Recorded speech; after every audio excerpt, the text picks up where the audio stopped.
xam nga jeunesse bi dañoo ñàkk yaakaar fi mu toll nii seen yaakaar moo tas donc lii seen yaakaar tas moo tax ñu gis koo xam ne tey indi na leen espoir boo xam ne war na si mën a jàpp moo tax ñu jàpp si nii tey te gëm naa ne loolu mu leen tegal tey programme bi mu leen tegal jeunes yi dañ see gis seen bopp gëm ne lu war a mën a nekk la ba tax ne tey ñoom ñu song ko tey ànd say moom si projet boobu ndax nit koo xam ne dafa fonction publique nga nekkoon di liggéey ñu lay fay salaire nga mën a toog sa coin jàpp sa njàmbur def li ngay def mu jaral la nga bàyyi xool souffrance sénégalais yi gën a tey dama dem xeex pour souffrance sénégalais yi mu mën a dañ donc loolu ku si àndul rek gëm naa ne bëggoo Sénégal bëggal Sénégal war na mën a tax tey képp amoon loo jàpp tey nga bàyyi ko ñëw jàpp si programme bi ànd ak moom xeexal ko ba liñ ko bëgg a teg mu bañ a am tey donc yaakaar ne foofu la ñu toll. En tout cas man bu ma toogoon di seetaan complice laa ki toog di seetaan de mu ngi ma ko jugé xam nga lu tax mu toog di seetaan mais ñi ñëw fii tey gëm naa ne gëm nañu ne liñ ko bëgg a teg waruñu ko mën a teg ba tax moo tax nanguñu ko tey donc rek dañ siy sant yàlla di ko ñaanal yal na ko yàlla lafal si taxaw noonu seen i taay yàlla bu mu antu te gëm naa ne du antu bu si jeunesse bi jàppee gëm na ni du antu bu soobee yàlla gëm naa si yaakaar ci taxawee rek xam nga dafa am koo xam ne mu ngi fi tey moom wóor na que ne mënatul bokk te wóor na que ne kii nekk tey proposition tey li mu teg tey bu ñëwee tey ah dafa nar a doy waar de bu ko tegi si léegi rek dina doy waar de man mii bu ma luubalee bu ma tëddee du ma nelaw waaye bu ma luubalulee bu ma tëddee nelaw ba yandoor moo tax élection yi ni mu def ni mu déroulé nii mu koy déroulé noonu te donc loolu rek dafa war a mën a jël Sénégal Sénégal du moomeelu papa kenn du moomeelu yaay kenn du noonu lay bàyyi kenn du noonu lay bàyyi nayu kenn ñëpp si bokk yam kii sant Ndiaye kii sant Ba kii sant si kii sant kii sant ñëpp ñoo si bokk amul kenn ku seppal kenn virgule donc nañ respectante joxante cër loolu mooy wax ji loolu mooy fulla ak fayda. waaw man la Bara Ousmane Sonko maa ngi leen di ñaanal tawfiix di leen jox seen wàccuwaay bu baax a baax waaw di leen xamal ne si Ousmane Sonko rek la ñuy wax ñun jeunesse bi waaw ñun pare nañ nag waaw ñun instant yii jeunesse bi moo téye dëkk bi instant yii ginnaaw yàlla suñu borom jeunesse ñun jeunesse bi ñun ñoo téye réew mi léegi instant yii xam nga wax loolu wax ju njëkk jële quoi instant yii xam nga rek ngeen comprendre ma quoi man ab séeréer laa man dégguma wolof quoi xam nga mais ñun loolu wax boobu passé na quoi ñun instant yii ñun jeunesse bi ñoo jël suñu décision bopp xam nga bëgg koo fajal suñu bopp quoi ñun Ousmane Sonko rek lañ amuñu keneen xam naa moom seen gàcc rek lañ ciy jëlee bu soobee yàlla waaw ndax xam naa Ousmane Sonko moom xamuñu ci moom ñaaw quoi ñun lu baax rek lañ xam ci moom yaa ngi may dégg waaw képp ku koy sonal nag xam naa yaa sa borom rek yéen a koy teye bu soobee yàlla te Ndondol Bambey Pape Gueye waaw waa Bambey laa dégg waaw di déggee Ousmane Sonko bu baax waaw dëgg Aïda Mbodj waaw maître Edouard Sène mooy suñu maire xam nga waaw kon ñu ngi sant bu baax a baax benn message rek laa mën a jox seen mooy que dañoo nekk ci Sénégal boo xamante ne tey jii nii benn waay rek moo fi nekk di buur di bumi di def lu ko neex donc ñu am suñu biir benn leader boo xamante ne am nañ ci moom yaakaar muy benn yaakaar pour toute l'Afrique après ñu bëgg ko jël faagaagal ko de sorte que par exemple dañu recommencer à zéro comme ni mu mos a amee à tout moment ci biir Afrique benn leader bépp leader bu mos a jóg par exemple pour xeexal peuple bi dañ koy xeex. loolu nag lañ boo tax jeunes yi war a doon war a xeex de sorte que par exemple loolu jeex fi parce que on ne peut pas concevoir que benn waay rek nekk fii di buur di bu muy depuis des années c'est-à-dire que procès boobu moo warul sax am procès bi ci boppam dafa warul am na jeunes yi yëpp jeunes Pastef yi yëpp ak jeunes Sénégal yi tous les jeunes conscients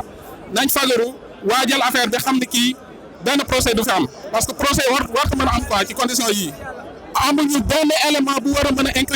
a incriminer waa ji xanaa kay procès bu waree am kay ñu jox la benn certificat médical boo xamante ne leeral na que vraiment y a pas comment dirais-je y a pas viol parce que procès verbal bi leeral na ko kon kay procès bi def naa ci gendarmerie bi la waroon yem ci enquête gendarmerie bi fa la waroon yem mais war ñu woon di dem bay dem ci ay procès yaa ngay yu kenn xamul.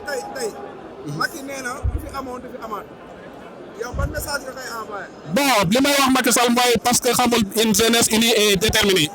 te Sénégal dañoo toll ci benn moment boo xamante ne ñëpp a mer de sorte que lii xëy ëllëg moom mënu koo sóoraale mais bu continuer sur cette lancée là bi mu nekk nii lii xëy ëllëg dina ko bett lool amoon na mbetteel ba yaakaar ne peut-être li mu amoon dootul amaat mais li ko raw sax yaakaar naa war na mën a am parce que ce sont des jeunes déterminés te détermination du moroomu leen kon Macky na def très attention sinon naqar rek la ci jëlee quoi incha allah. de manière légale et légitime man mii ma bokkoon sax ñi ko sànnil carte mu épuiser ses 2 mandats kon na jël ay bagaasam wut benn mbër koo xamante ne moom moo koy fal mu dem jongante ji mu bàyyi gars yi ñu dem jongante ji mais Macky Sall war fee nekk di tanal Sénégalais yi kan moo war a bokk ci élection wala kan moo ci warul woon bokk loolu vraiment je crois que il est temps que qu'on en a fini pour de bon quoi voilà. di diaboliser ak di yóbbu débat bi fi mu nekkul nañ bàyyi di diaboliser ak di yóbbu débat bi fi mu nekkul ay Ousmane Sonko nitu fitna la day woote xeex fii kenn xeexul xam nga kenn xeexul kenn xuloowul dëgg neexul tey ñuy teg nit ki fitna di teg nit ki injustice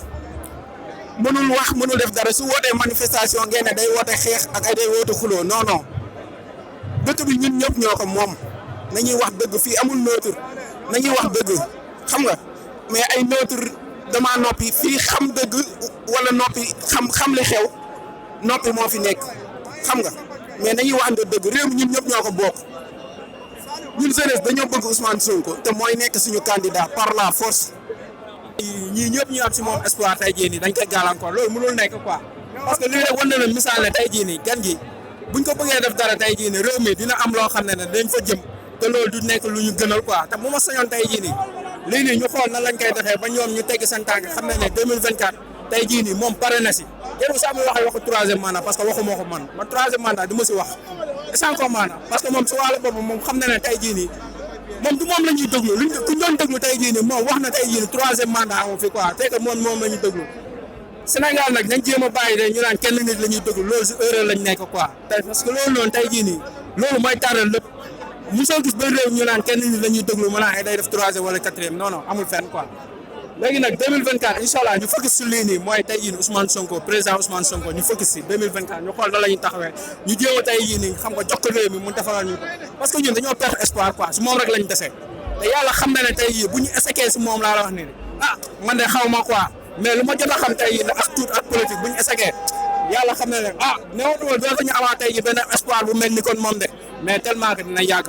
te bu may sañ tey jii nii ñu xool nan la ñuy jàppalee tey jii nii ñun suñu biir ñun surtout ñun jeunes yi ñu xool nan lañ jàppalee Seydina Ousmane Sonko mu sell mi jëm ko fal 2024 loolu rek laa ñaan yàlla quoi. sëñ bi tey ñoo ñëw fii di wuyu si Ousmane Sonko parce que Sénégal toll nañ foo xam te ne nii il faut qu'il y ait des gens ñoo xam te ne nii am nañu courage bi ñu wax non à l'oligarchie ñu wax non ci sàcc bi ñu wax non ci corruption bi parce que boo seetee Sénégal mi ce ne sont pas que des simples voleurs mais c'est des voleurs à coups de milliards Macky Sall jël ñooñu yëpp mu fat leen mu ne fii Sonko solution bu mu indi mu ne doo ko fi def te keneen du ko fi def man tamit du ma ko fi def ko boo ko jëmee naa la boom naa la dóor tëj sa activité sa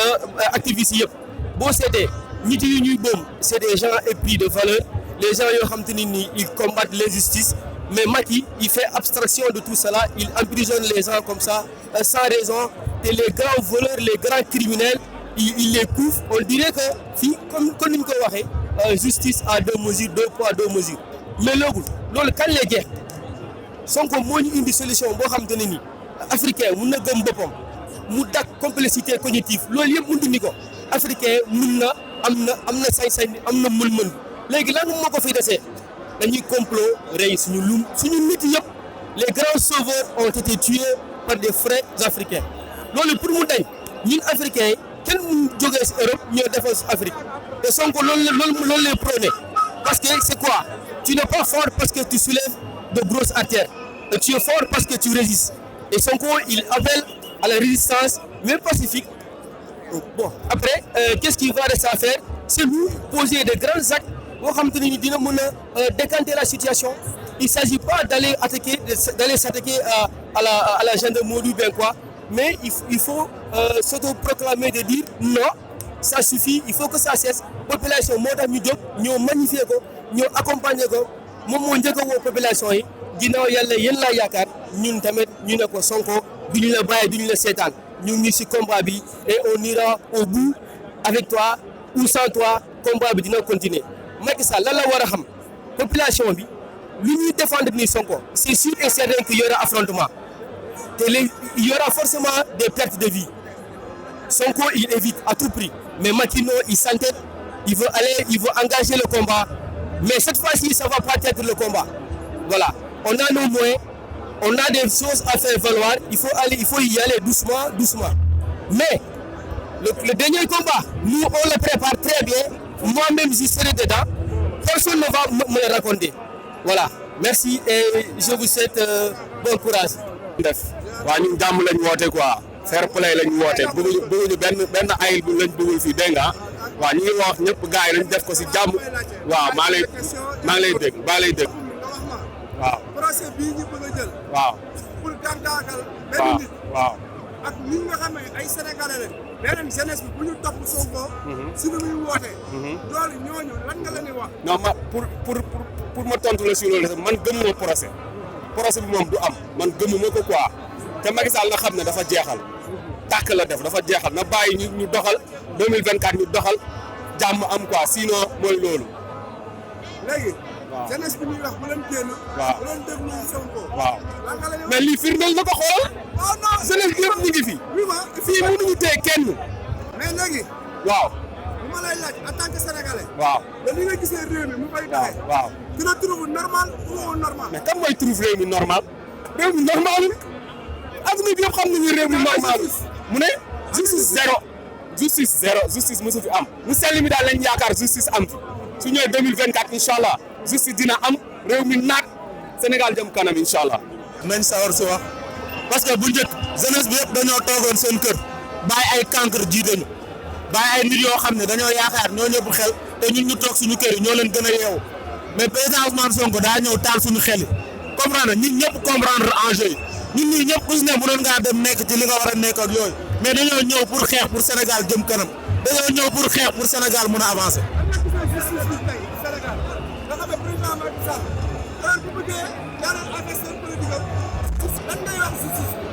aw ma lu ma leen di wax parce que pour man ñun amuñu problème ak justice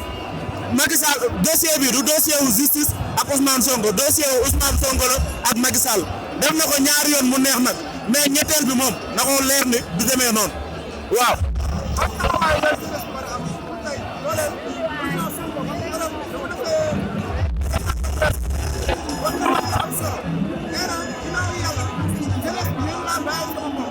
mais grand li mais li fi nekk nii rek waroon na ko jeunesse bi génn nañ fu ñu dem mu dem fa lu ñu dugg mu dugg fa comprendre dem loo door yi si moom lay jugee fu ñu woo ñu wuyu si ko fu mu dem ñu fekk si ko fa loolu dong la amul leneen.